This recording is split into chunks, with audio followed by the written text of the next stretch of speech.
This is the Build a Vibrant Culture podcast, your source for the strategies, systems, and smarts you need to turn possibility into purpose. Every week, we dive into dynamic conversations as our host, Nicole Greer, interviews leadership and business experts. They're here to shed light on practical solutions to the challenges of personal and professional development. Now, here's your host, a professional speaker, coach, and consultant, Nicole Greer. Welcome, everybody, to the Build a Vibrant Culture podcast. My name is Nicole Greer, and they call me the Vibrant Coach. And on today's show, I have David Allison. I want to introduce you to the world's leading authority on human values. And look what he sent me in the mail, everybody. Look what I got. Look at my book. I'm going to show it to you some more. So let's go out to the Amazon and pick up a copy of The Death of Demographics. Let's do that. All right, so let me tell you about David. He has surveyed more than 1 million people. That's a lot of research, friends, to identify what matters most to people all around the world. He is the author of 2 best-selling books, and his work is included in college textbooks translated into 19 languages. You can find him in Forbes magazine, Harvard Business Review, and on so many podcasts he's lost count. But he has finally arrived at the best podcast, I might say. He works for organizations like Google, PayPal, Amazon, and the United Nations Foundation. And today he's here to give us an entirely new way to think about ourselves and the people we need to inspire.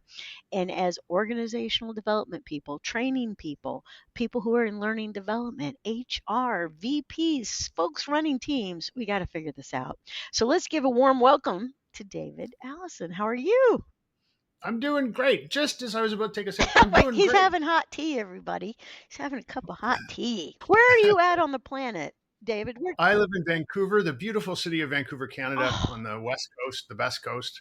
And I'm blessed. I'm blessed to live here. What a city. Oh, I know that's right. Word on the street. I haven't been, but word on the street. Great Asian food. Yes? Oh, yeah. Some really amazing food of all kinds. I mean, Yeah, I've heard it's. we've got all kinds of wonderful restaurants here. Yeah, it's on the bucket list. It's on my list. I went to Toronto. That's on the whole other side. We have a rival we try. Oh, It's like do you? LA, Oh, I didn't know LA, that. New York thing, right? It's like those guys over there on the East Coast, they think they're amazing. Well, Yeah. I went to Susur Lee's restaurant while I was in Yeah. Toronto. Okay. That's a really good Oh, restaurant. my God. So good. Yeah. All right. Anyway, We have some that will rival that, though. So you got to get yourself over here and I'm going to do it. make sure you let me know you're coming, and we'll get you set up. Okay. All right. I would love that. Okay. So everybody listening, you know that one of the things we do in organization development, HR, all the businesses, is we talk about mission, vision, core values, right? And so David is the authority. My first question is, how did you get down this path? When did it hit you like a lightning bolt? Values. Yeah. Interesting question. I was in marketing for the longest time. Nice. And in the marketing world, you sit around and try and figure out who people are and how you can get them to do stuff. And we had a couple of tools. We had demographics, and we had this other bunch of stuff you can call psychographics. Oh, yeah. And people's likes and needs and wants and preferences and beliefs and personalities and all that kind of stuff. Yeah. Past purchase behaviors, all those things. And that was it. And we'd use those 2 kinds of information, and we'd try and figure out who we were selling stuff to. And then we'd spend $1 million and, He's not kidding. Clients' money and try and get people to buy things. But then we'd get to meet them because our particular field was a real estate development, selling people condos. So, 3 years after spending $1 million selling everybody a condo, we get to be at the grand opening ceremony with a shrimp on a stick and a glass of it was Prosecco. We lied and we called it champagne, but it was Prosecco. and we could look around the room and see who actually bought. And every single time this happened for 10 years. The same thing happened. I'd look around the room and go, who the heck are all you people that I didn't talk to? We had no idea you were doing. And so this happened over and over and over again. When I sold that company, I said, I'm going to figure this out. And it was even just a shallow dive into behavioral science. And you find out that the reason people make decisions to do things or believe in things or get inspired by things is because it aligns with their values. So we were accidentally saying something that was ringing some bells around a set of values that made those people come. So even though they didn't look like the same people that we had described demographic, on the inside, where it counts, they were identical to each other. We just didn't know that that's who we were talking to. So now we do. Now we know how to talk to these people. Okay, like something he said right there was so huge. He said what was on the inside of people, not on the outside. And the demographics, that's like race, religion, age, Income, gender, marital uh, status, education, all that stuff. yeah, Yeah. yeah. So I do lots of training, and all my L&D people that listen to this, we are still talking about the generations in the workforce, and this is my Oh, stop I it. Stop it, know. everybody. I Yeah. hate it. Anyway, so we talk about it, and they're like, well, people who are baby boomers like to use the telephone. And I'm like, what? Okay. Okay. Let me give you a piece of data so Of that you can course just they do. squash that. You can squash that. Okay. Every time you hear, and anybody who's listening to this podcast, every time you hear anybody start talking about generations, here's the stat that you need to remember. Okay. Write this down, people. We've talked to 1 million people around the world about who they really are in the inside. And we can look at this demographically. And so for age and for every other demographic label, but we're talking about age right now, the similarity or the cohesion within any of those cohorts is on average 10.5%. So what does that mean? Gen Z are about 10.5% similar to each other. Baby boomers about 10.5% similar to each other. Gen X about 10. They're 90% not like each other. So any grand pronouncement about, oh, well, Gen Z in the workplace, no, they're not. No, 10% of them might be, but that's it. That's it. It's 90% inaccurate to think about people based on demographic labels. And forget the stats. Look at it, just a couple of reality checks. Gen Z, which is everybody's favorite, thing to talk about right now. Right. Let's pick on them. The Yeah. new guys on the block. They're, plus or minus, they're roughly a third of the population of the United States right now. So it's like 100 million people, and you're trying to tell me they all want to do one thing or think something, or that the tech bro who works at a hedge fund on Wall Street and wears a suit is the same as the single mom in a small rural community in Idaho who's working 2 jobs to make ends meet, that they're the same because of how many birthday cakes they've had. It's just nonsense. And then the other thing is you ask people, you say, okay, you're a baby boomer. So here's all the things about baby boomers.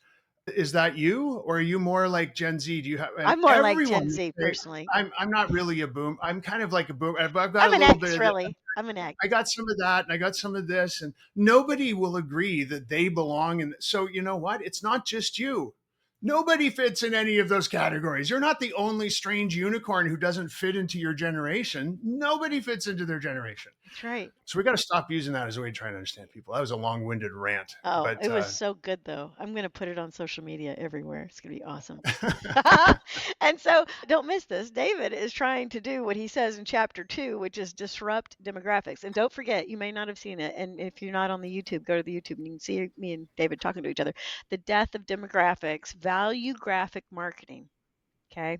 Now, one thing I want to say real quick is, so all of my friends who are out there who are OD, L&D, HR, you're like, he's going to talk about marketing? No. Let me tell you something. HR is a marketing function because we sell from the HR office. We're selling benefits. We're selling, bring me some of your great friends to work here. I'm selling you on policy. I'm selling you on 100 things. We are salespeople. So I just want to make that clear. Let me add to that, and I'll tell you a little behind the curtain story. Okay. So as I was writing the book, and it's a long process to write a book, and you're draft 17 of a 400-page book, and you're like, I never want to see this thing again. Make it go away.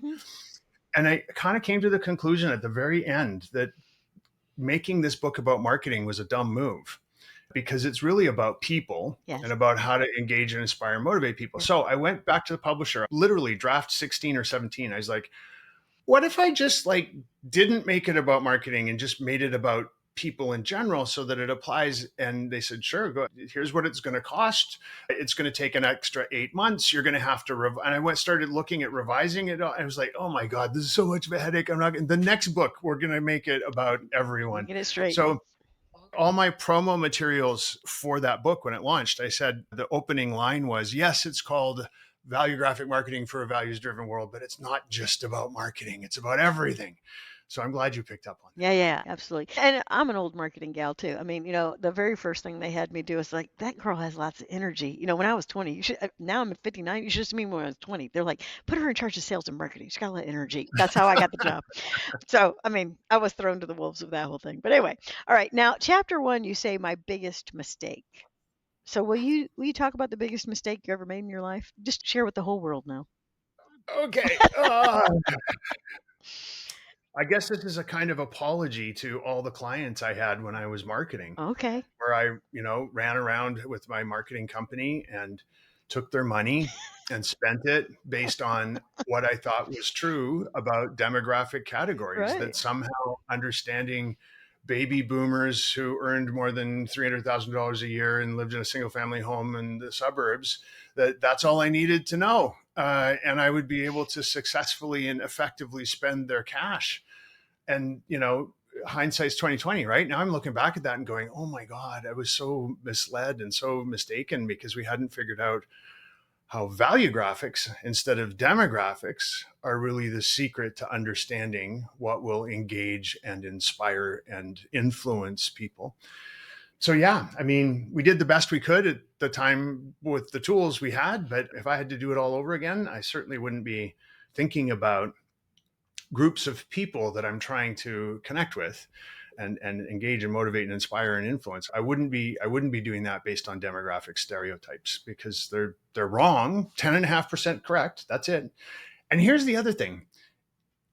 If you continue using demographic stereotypes to understand people, baby boomers are all like this, women all like pink, Gen Z, like they're Oh, all, it's just so shiftless. crazy. Like it's ridiculous, but those stereotypes are wrong, and they fuel ageism and sexism and racism and homophobia and ableism and classism, because those are just ways where we insist on looking at entire categories of people and say they're all like this and therefore they're not like me. So if we could just all stop using demographics are important. They have a role, but as a way to understand who people are, they're terrible.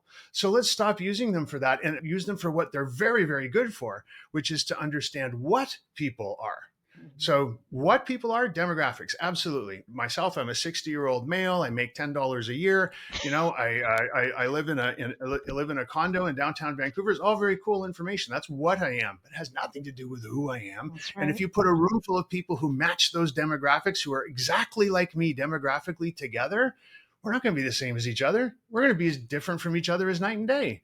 We're going to have about 10.5% things in similar. That's right. In We common. both like Yeah, sushi or whatever. Yeah. yeah, yeah. That's absolutely right. Yeah, and before we started the show, I said, our DEI is getting poked on and prodded on and trampled on and all the things. But I mean that's really at the heart of it, right? Is people are diverse and we should understand that. But the thing is that the inclusion piece is like figure out who people are, not what people are, right? That's the inclusion piece. Like have some curiosity, people. All right. So that's good. Let me go into that for a Yeah, yeah, second, yeah, because do I it. have a little bit of a hot take Do it. on those kinds of programs on DEI that sometimes gets me in trouble with DEI people, That's that okay. because they don't really want to hear this. But I think that history has proven to us that in any situation, doubling down on what makes us different from each other Right. lead to good outcomes. So while there is work to be done for certain kinds of groups of folks who've been marginalized over the course of time, before we can get into solving those problems, we have to see each other in each other. Uh-huh. So the very first step towards a really great resolution to that problem is to find the common ground, find the things we have in common. What makes us the same as each Absolutely. other? Absolutely. And if we can see that and hold hands and go, you know what, you're not all that different from me. We're all kind of the same here at this company, inside this organization. We believe in the same things. We got a similar set of values. So why is it that you have had such a hard time and you haven't? And how can we fix that? But we can't just jump right into carving out niches for different kinds of people based on what they are, and saying, all right, well, we got to fix things for this group of people because they are all like each other and they're unlike us. That's just using discriminatory thinking to solve discrimination. Yeah. Well, yeah, what you're talking about is so good and so right. And that's why my favorite part of DEI is I. It's the Mm, inclusion piece. It's like, let's all get in a yeah. room and be curious about each other and ask questions and understand what's going on here. So I'm going to share just a quick tool that I use, David, to segue from your book for a hot second. So when I went to school, got that little master's degree, one of my professors gave me this exercise and now I use it all the time and I call it vibrant identity. And so I put people in a room and especially teams and things and it's just these three circles. And the outside circle says what you are given when you popped on the planet. Right. And so you can put in there your demographics. You can put, Nicole Greer would put, I think I have German and English stuff, but I don't know. My family's been in America for a long time. So, I mean, I don't even know if that matters anymore. Right. So I got German, English stuff. I'm female. I'm short. I'm 59. I'm this, I'm that. Right. I'm female. And so I put all that in there. But also, when I popped on the planet, I lived in Charlotte, North Carolina. Then shortly after that, my mom passed away. Like, I have a whole story. And so I have people put their little stuff in the given. Like, this is the stuff that happened to me, right? And we all have got a story. The next one is, what are the positive choices, not the knucklehead choices, but the positive choices you've made up until this point, the significant, amazing choices you've made. And the reason why we do that exercise is to show everybody you can make a good choice if you want to. And so we put that in there. And then we say, at the core, what drove those choices? Values. Right. And it's your core values that go in the middle. And what's so amazing, David, is when I do that exercise, the most beautiful things are in the middle. People say family, love, personal development, all these beautiful values, right? And nobody ever writes, I kill kittens or something like that in the middle of the thing, or, hate, greed. Nobody puts that stuff in there, And it's like, oh, so you came from this place and I came from that place. We don't look anything alike, but we're the same at the core.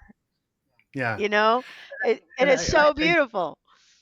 And I can hear some of the folks listening to this podcast grinding their teeth, because if you're watching us on YouTube, we look like two, privileged white folks. But I just want everybody to know that I represent two different groups. I'm Indigenous. I'm a member of the Métis Nation in Canada, cool. And I'm also happily married to my husband of 30 plus years. So while I may not, if you know the Indigenous cultures up here, you'll recognize this nose and my brown eyes, but it can pass as a white guy.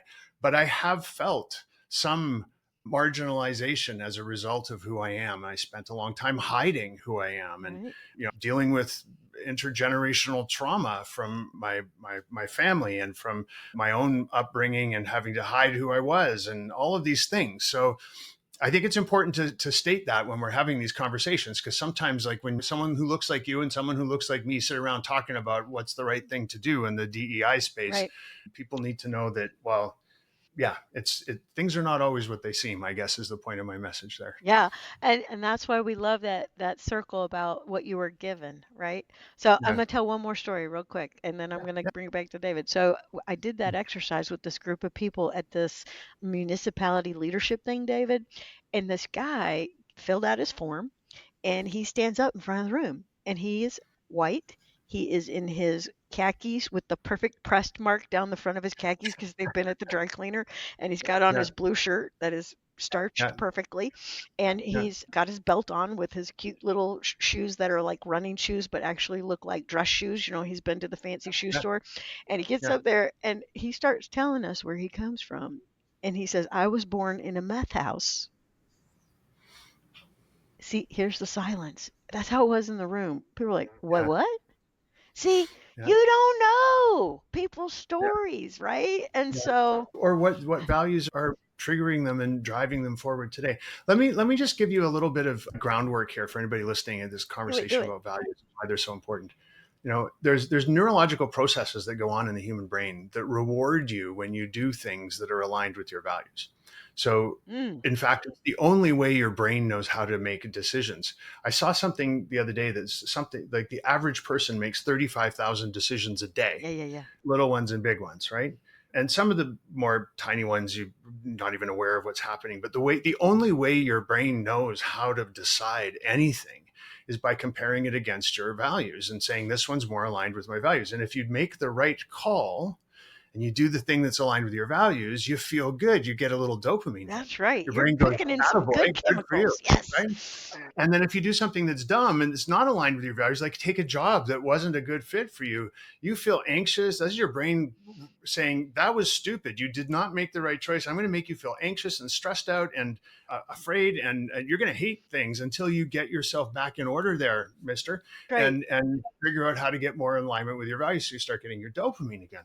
So values drive everything we do. And whether or not we're engaged, how much we trust people, how loyal we feel to our employer, everything has to do with how well it aligns with our values. So the inverse of that, as an organizational development person like yourself, is to say, well, if that's the case, if everybody is showing up to work here and what they're looking for by virtue of having a human brain, I'm assuming everybody has a human brain, assuming that they're all coming to work here with human brains, they're all coming in here just looking for clues that this place aligns with their values. Right.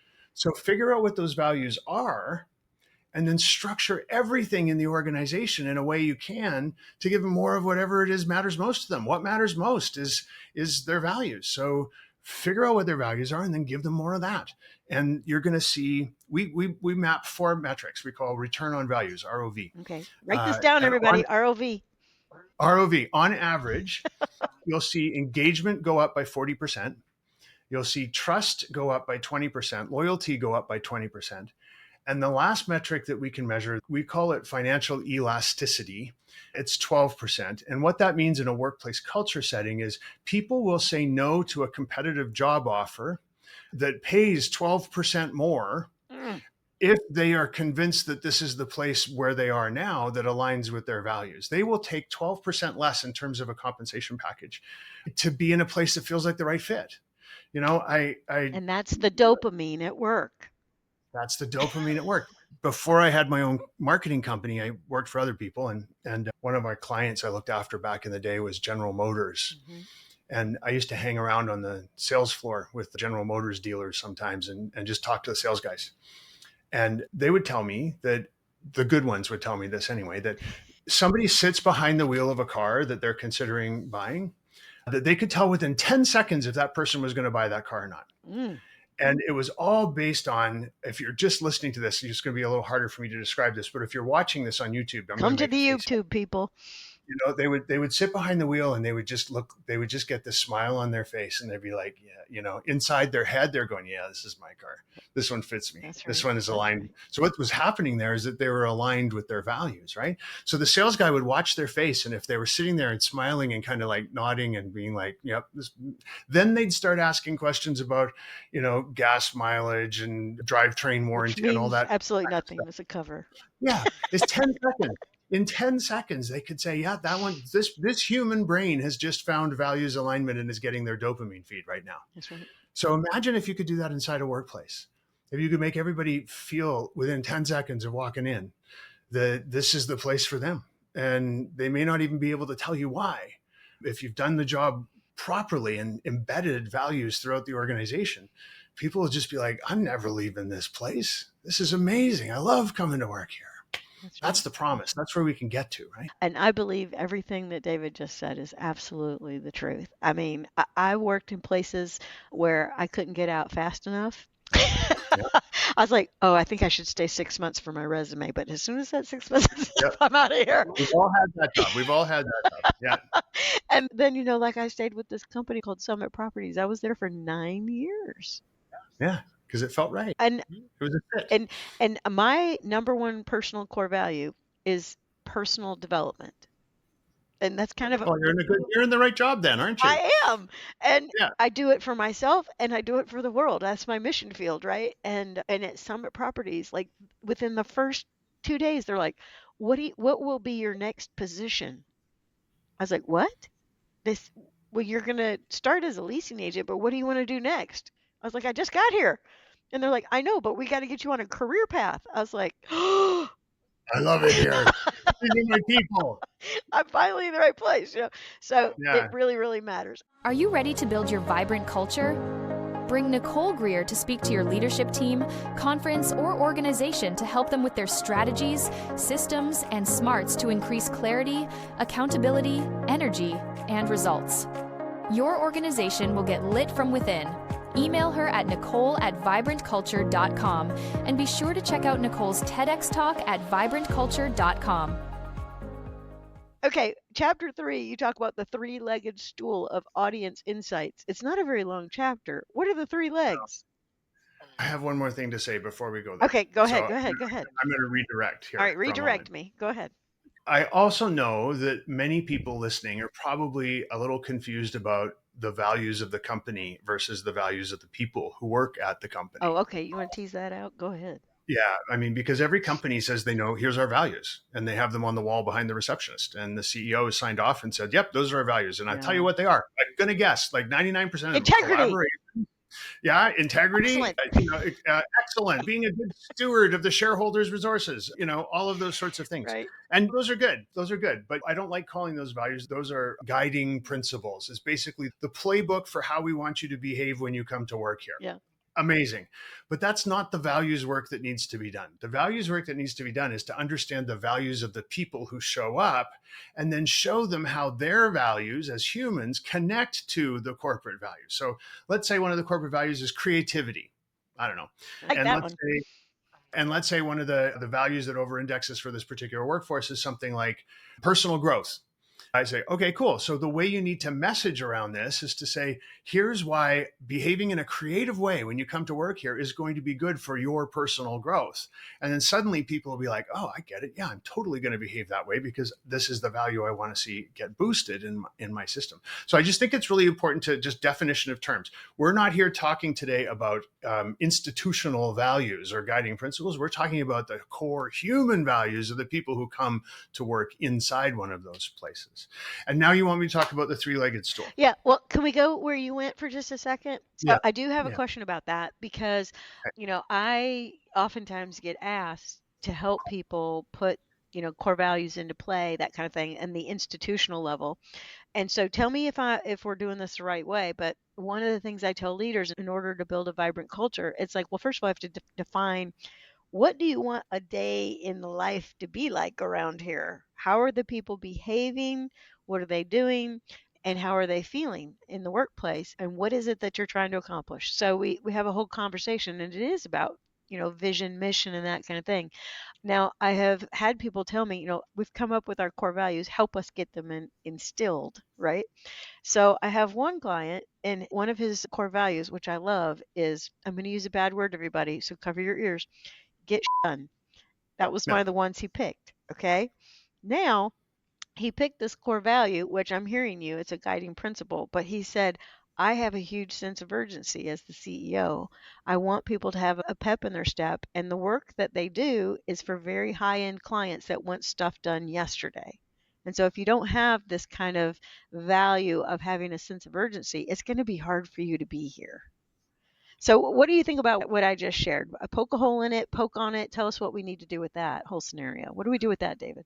So what you're trying to do is get people to behave in a particular way. Yes. And in order to get them to behave in a particular way, you need to show them how it's going to benefit their values. Right. With them. Sorry? With them. What's in it for me? Okay. I hadn't heard that before. Yes. What's in it for me? Yeah. And what's in it for me, for some parts of that workforce might be that the most important thing in their life is their family.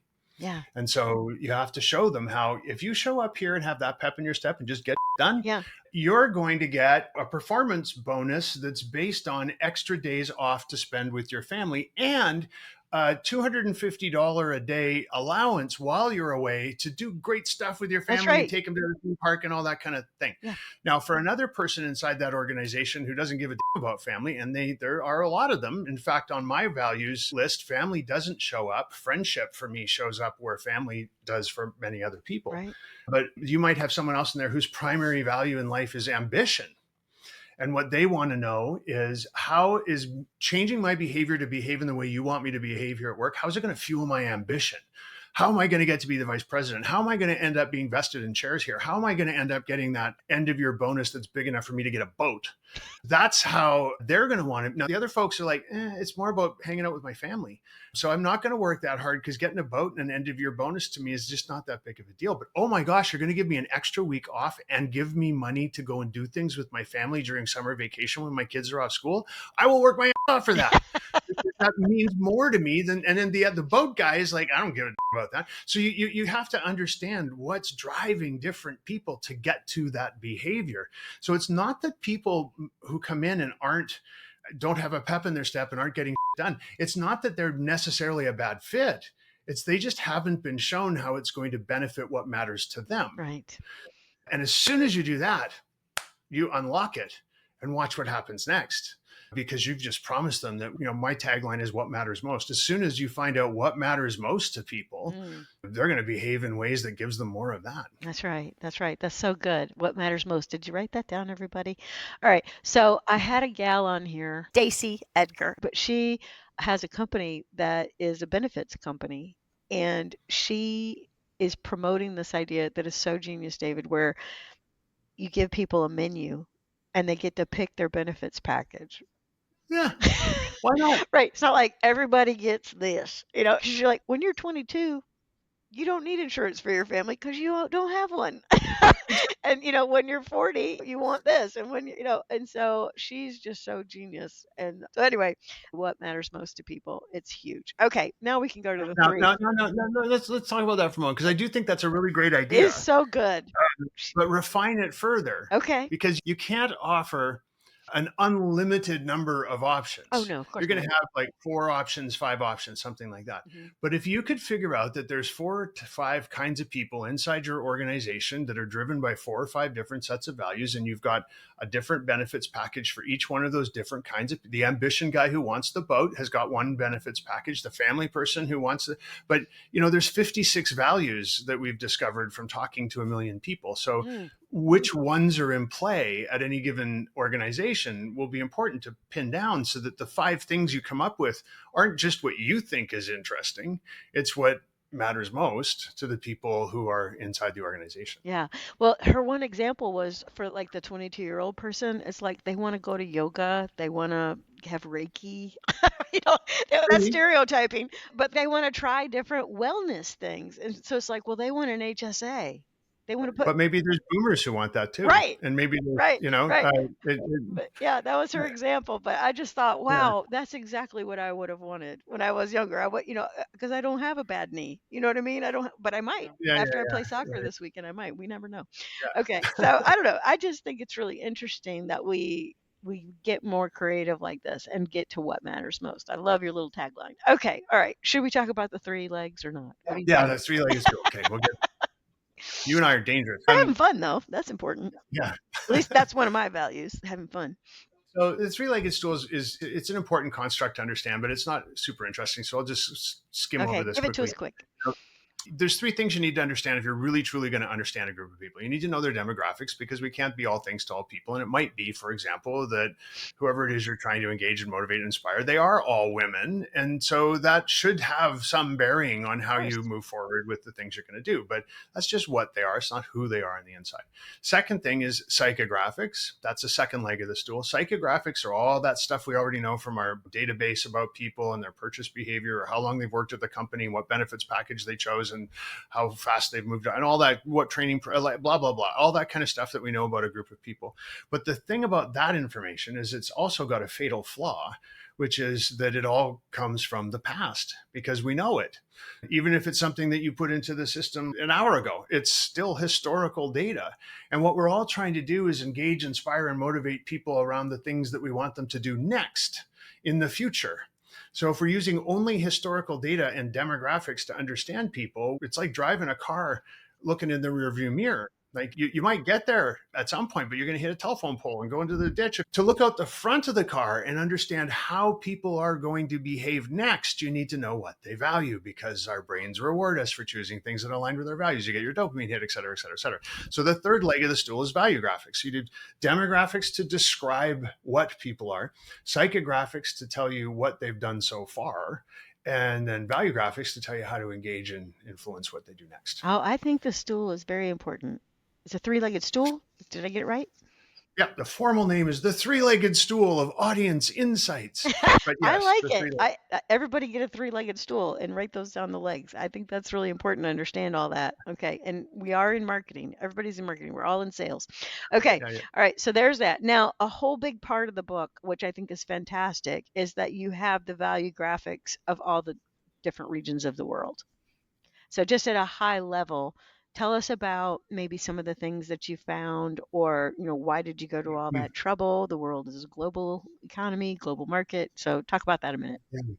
I mean, more and more, we're all working all over the world. I have a very small team, but my team is in New Zealand, the Philippines, Peru, the United States, and Canada. How fun is that? I've team members I've never met in person. Yeah. So understanding people around the world is not some kind of crazy thing that only a few people have to do these days. If you're working in most companies, you're going to have colleagues from all over the place, and some of whom you might never ever meet. Yeah. So some things we learned that are interesting. Well, I'll tell you one story. I'm from Canada, and I'm assuming many of the people listening to this are from the United States. So I'll tell you a little Canada-US story. Okay.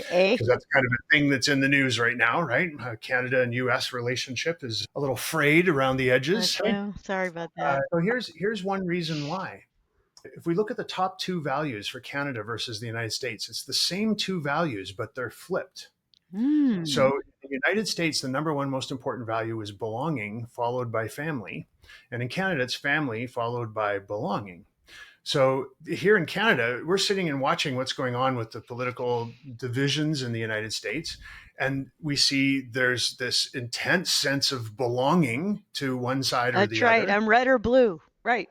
And it's more important than family. Mm-hmm. Families are being broken up. Like Uncle Bob and Aunt Sally are not invited to Thanksgiving dinner this year because they're on Team Red and we're on Team Blue. Right. Right. And so in Canada, we're watching that. We're like, oh my gosh, those Americans are crazy. We still have our political fights. Uncle Bob and Aunt Sally get invited to Thanksgiving. We just say, don't talk about politics because Bob and Sally are going to be here. But family is more important to us than belonging. And in the US, belonging more important than family. Mm. Now, we also see it in sports. Canadians love our Blue Jays right now, or I don't know when you're listening to this, but hopefully we've just trounced you and won the World Series. Oh, we're not going to get any listens on this episode. But hockey, whatever.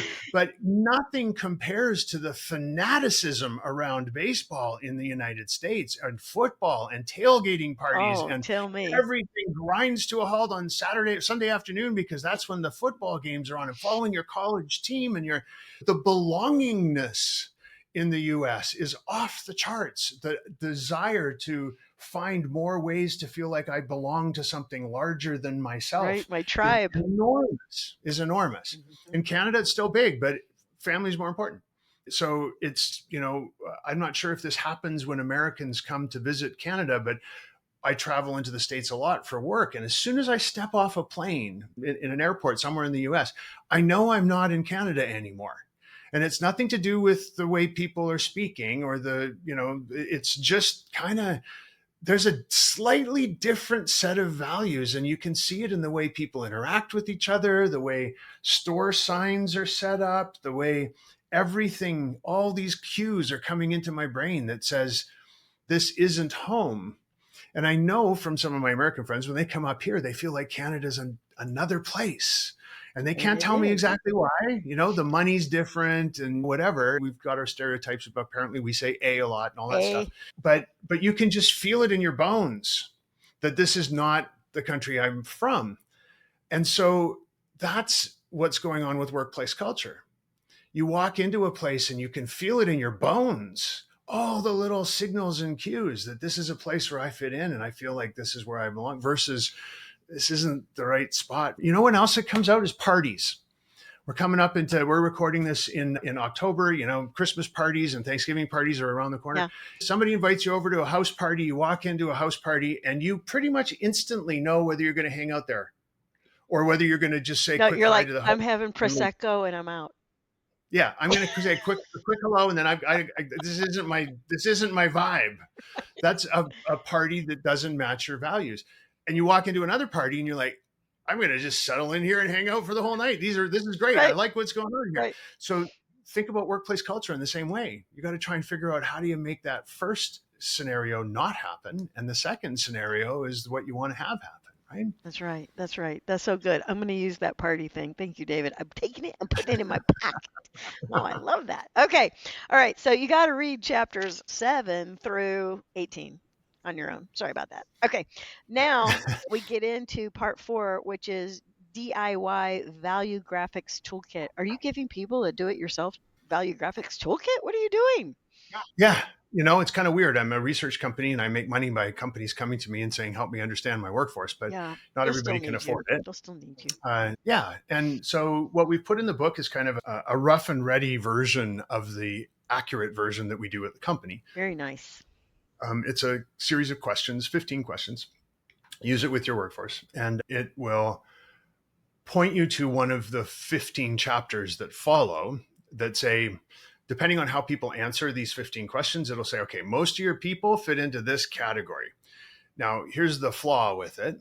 It's saying that everyone in the world fits into one of 15 categories. And that's like saying Gen Z are all the same as each other, right? I mean, Right. and in fact, there's millions of different kinds of people that could be showing up. But at least you're starting to ask people about values, and at least you're starting to think about people in terms of their values. And even if it's inaccurate because we're saying everybody's going to fit into one of 15 categories, no matter who you are and where you live, it's like you're playing the right instrument, right? You're playing the values piano. Now, you That's may be right. banging on it with your fists and your Right. elbows, Right. Still not making music. playing, but you're not on the broken old demographic guitar sitting over in the corner with no strings that hasn't been used and shouldn't ever be used again. That's right. So it's a tool. Yeah. And I hope it helps a lot of people. Okay. All right. And so, first of all, he explains it in chapter 19. Chapter 20, he gives you a 4-step guide. Then there's an archetype quiz. Okay. So, all of you Carl Jung fans out there will like that word, archetype. And so, then steps 2 and 3 is in chapter 22, where we're going to go through, we're going to look at profiles. Then there's a thinking process. We actually have to think about this, y'all. Think it through. And then you've got a case study, which is Edition Hotels in Europe. Can you give us a synopsis on the Edition Hotels case study? I could, but I have a better one. Okay. You can read that one later. He's going to give you a better one. Yeah. So I got asked to come and speak to a really large conference in Florida a couple of years ago. And this is people who own companies that employ the blue collar trades. Oh, I love those people. And what they were trying to figure out is how do we get more people? What they asked me to come and speak about is how do we use values to attract more people to our industry? We're having a talent shortage. We need more people to sign up for welders and plumbers and electricians and low voltage drywallers oh my and gosh, HVAC all the technicians and things. all those folks. It's really hard to get them into the Absolutely. business, right? So we went and did our work, and a research company goes and does the thing, and then my job is to get up on stage and share the results. And we shared a lot of stuff. But one thing we found is that people who are considering a career in the blue collar trades over index like crazy. The biggest difference I've ever seen between them and the general population on one value called service to others. They want to feel like they're in a helping profession. They want to feel like they're making a difference in people's lives. So I get up on stage and I say, listen, my friends, you're saying a lot of smart stuff. You're saying you're going to earn more money if you get into this line of work. You're going to have a portable skill. You can move around the world with it if you want. You can maybe settle down and you don't have to work shift work in the bar, the restaurant, the grocery store, wherever it is you're working right now. Maybe this is your chance to settle down and have a family. If that's it. You're saying all that smart stuff. But what you're not saying, and you need to start saying, is that this is your chance to help people. This is how you're going to make a difference in people's lives. And you could see it registering for the people in the room. I could see the ones in the front row where the lighting allowed me to kind of see, they were writing this down. There's like, oh, that makes sense to me. And so afterwards, this guy comes up to me and he says, I want you to know that I have 7 offices in 7 cities across the southern United States. And in each one of those offices, there's a fleet of vans that goes out on service calls every day to do the plumbing and electrical and blah, blah, blah, and all the stuff that my guys do. And in each fleet of vans, one of them is painted pink, because all the money from the pink van every day goes to fund breast cancer research, because my wife, and he had a story why they'd chosen breast cancer. I love this. I lit up like a Christmas tree. I was like, look at you. You found that value and how powerful. He says, David, that's not the best part of the story. The best part of the story is that every day in every office, my guys fight over who gets to be in the pink van. I love it. Now, just stop there for a second. If we had sat down and tried to figure out how to engage and motivate and inspire blue collar tradespeople, would we have landed on pink vans? Heck no. Never in a million years would we have gotten Yeah, but there. everybody wants to save the tatas. That's what I know. we would all be talking about, backwards baseball caps and chew and tailgating parties and beer drinking, country western music, all the stereotypes right of that demographic. instead of what's truly moving them, Yeah. which is they want to be in the pink van and feel like they're helping people. Yeah. I think it's a great example of how Right. powerful this stuff. And those of you who are listening who, well, you have a sister, a cousin, even a brother that might have had breast cancer, because you fellas get that too. It's just like, what, 2 degrees of separation for that one. Yeah. So everybody's got somebody that's been down And that you know road. what? Yeah. Every time a blue collar tradesperson comes into your home, my husband and I barely know what end of a hammer to hold on to. So like we have these guys coming in every time there's something like, oh, a photo fell off the We're wall. like, We better get we're somebody going to in to that. bang We're going to it. David's place. He Yeah. needs me to move something. But every time I encounter anyone who's in the trades now, when they're done, you look at them in the eye and you say, thank you so much. You really helped me today. Watch them light up. Yeah. I don't think very many people say that to them. You helped me today. You made a difference for me today. Thank you for coming. Yeah. And it's never failed. Ever since we found that data point, I just make a point of saying that. And every single time, that's what they want to hear. That's beautiful. So that's, I think, a great case study for people who are in HR and thinking about, workplace culture and how do we actually get people motivated and inspired and wanting to work somewhere. I love it. Okay. So we only have a few minutes left, but then after you do the thinking part, the toolkit, the DIY Valuegraphics toolkit, part 4, chapter 19 through 24, then we're going to be able to see which one of these archetypes is closest to our current makeup kind of thing. Do I have that right? Or correct me? Yep. Okay. All right. And so the archetypes, I'm just going to read a few. There are a bunch, but there's the seekers, the frugal, the creatives, the loyalists, the workers, the savers, the harmonious, the environmentals, et cetera, et cetera. So Can you pick one of those and kind of talk about one of them and give us a little zhuzh on that real quick? Yeah. I mean, it's kind of boring, but what's important to know is that once you've given people these 15 questions, there's a little answer key in the book. And it says, okay, based on how everybody's answered these, most of the people that you've sent the survey to, they fall into this category. So go to this chapter and we're going to talk about this group called whatever that group is. Frankly, it's been so long since I've read my book. I like the environmentals. Like these are people who care about saving the planet, right? I'm reading between the lines there. Yeah, absolutely. Okay. But why they want to save the planet will be different for different kinds of people, right? So anyway, in that chapter, it'll give you a few tips and tricks on how you can frame up messages and how you can get a handle in your head around who these folks are. The other thing I always suggest to people is that you should also look at the group of the 15 different kinds of different archetypes. You should look at the one that's the furthest away from your group. So you say, here's the one that's most like my group. Yeah. Here's the one that's least like my group. Very good. Because then it's good to know a lot about an apple, but also more about the apple if you know why it's not an orange. Right. Yeah. Then suddenly you know more about the apple, right? Yeah. So it's a good handy tool for folks for sure. But you know what? Here's another one. I don't know if this is in the book or not. I honestly can't remember. Okay. But it's called the 3 Telltale Questions. And the 3 Telltale Questions are 3 questions you can just use however. You can put them in a survey, use your own words if you want. Or I find that if you're in a sales situation or you're just trying to get to know somebody at a networking event, or whip out one of these questions and ask it, and people will inevitably start telling you about what matters most to them, what their values are. Mm-hmm. And so we've tested these questions all around the world with engineers in Saudi Arabia and Wall Street hedge fund managers and people who go to shopping malls in the Southern United, everywhere, right? So they always work. The first one, why do you go to work? People will start to tell you it's where my friends are. I feel like I'm making a difference. It's I got to pay my bills. It's because I want my family to have a better. And so they're getting down to like, what triggers you to spend 8, 9, 10 hours a day doing a thing? All of our behaviors come from our values. So by asking people, why have you made that decision to behave this way? You start to get down to what their values are. Second question, you've just won the lottery. Why would you give away half? And the first thing people will say is, well, I'd give it to breast cancer research. Like, no. Why would you give away half? And then you start to hear people, they'll struggle with that a bit. They're like, wow, because I want to feel like I'm impacting the environment, or because, so they'll get down to a level of why they're doing a thing, which is always about a value. Mm-hmm. And then the third one's my favorite. works great with your friends, sitting around having dinner one night, get Right. a At couple one of of, these parties coming up, he talked about. yeah, get a couple of glasses of wine down their throat, pop this question out, and you'll learn a lot about your friends. So you get to say one thing to yourself 10 years ago. Ooh. What's the one thing you would say? And even more importantly, why that thing?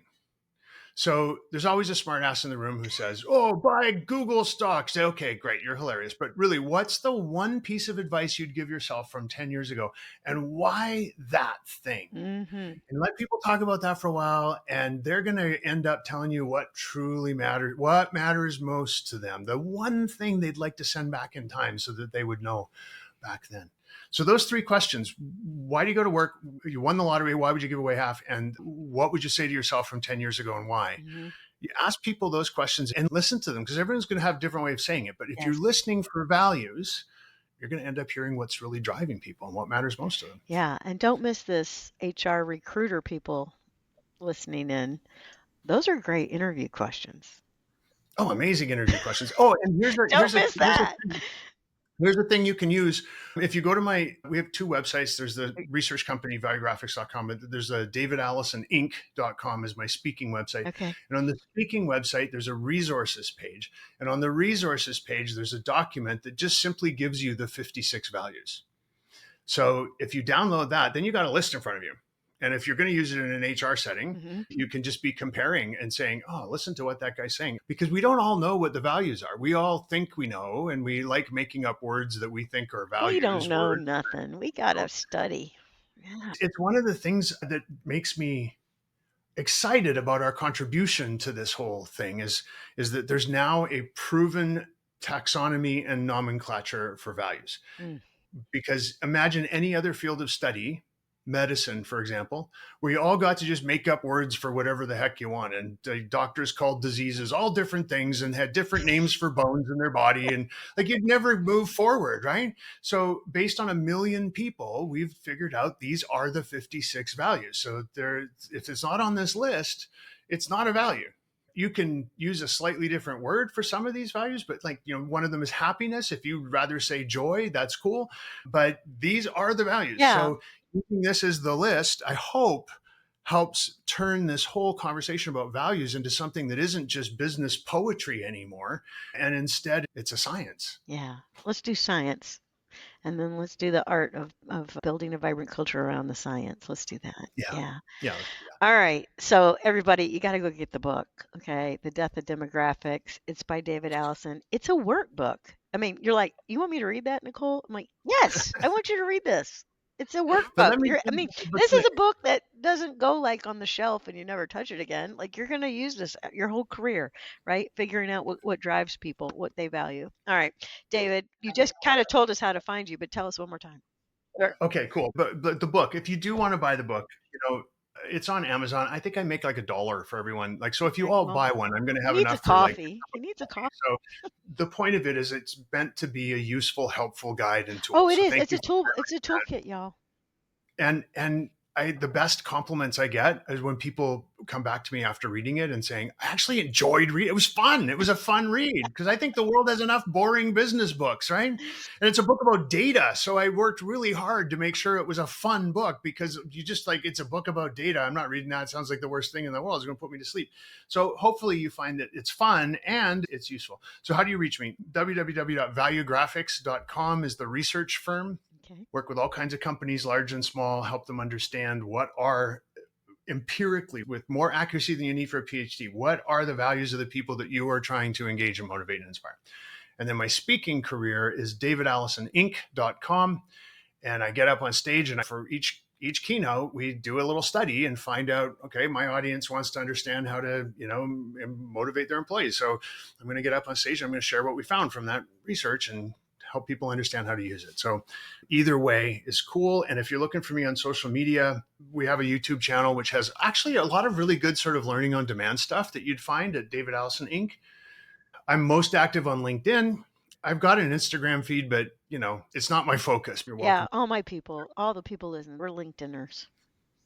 Yeah. They're what? We're LinkedIners. LinkedIners. Yeah. I'm hard to miss. If you just Google my name, You'll find me and another doctor, a Dr. David Allison, who's an obesity researcher. That's not me. I'm not the obesity researcher. I keep getting emails for him going, "Are you the fat doctor?" I was like, "No, I'm not the fat doctor. It's I'm the different. values doctor. I'm the values doctor." Sure.